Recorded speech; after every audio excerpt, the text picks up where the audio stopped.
Welcome to the eLearning Tips and Tools series, Quality Matters, Standards in Action, brought to you by CELT and the Center for eLearning. This series examines ways you can apply Quality Matters standards in your online course to improve learner comprehension, engagement, and ultimately success. This video focuses on specific review standards within General Standard 2, writing clear and measurable learning objectives. Specific Review Standards 2.1 and 2.2 emphasize creating measurable objectives for your course, as well as for each module. Specific Review Standard 2.3 focuses on creating clear, learner-centered objectives and making sure you place them prominently so your students can locate them easily. Following these standards ensures your students know right away what their goals are as they move through the course. Let's look at how we can implement these standards. When developing your course, imagine a learning journey.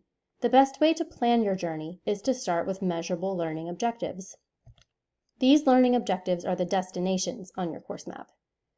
Course objectives indicate the ultimate destination on your learning journey, and module objectives are those interesting stops along the way.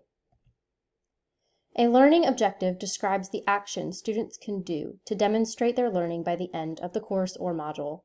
Learning objectives are typically structured as, by the end of the course or module, students will be able to action verb plus object.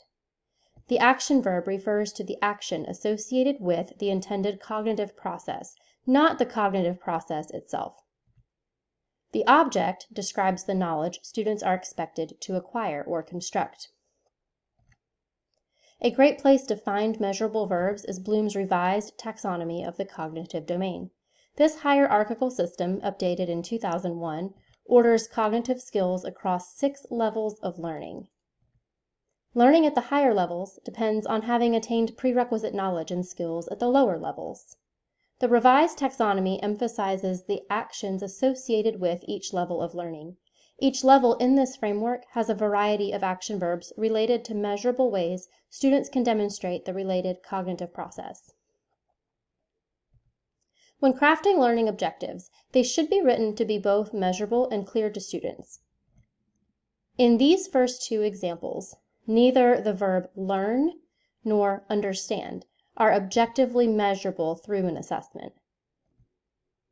These next 2 objectives are unclear due to an excessive amount of detail or multiple verbs that fragment the focus of the objective.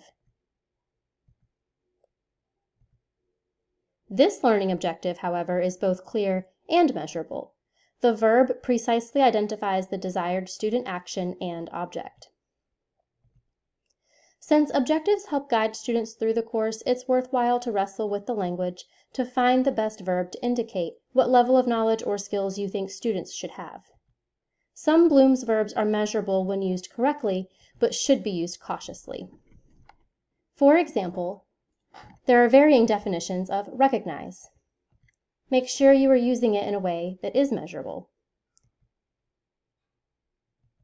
When you are struggling to think of a verb to replace an unmeasurable verb, ask yourself, how do I know my students understand this? Or what will they do to explain what they learned to their friends?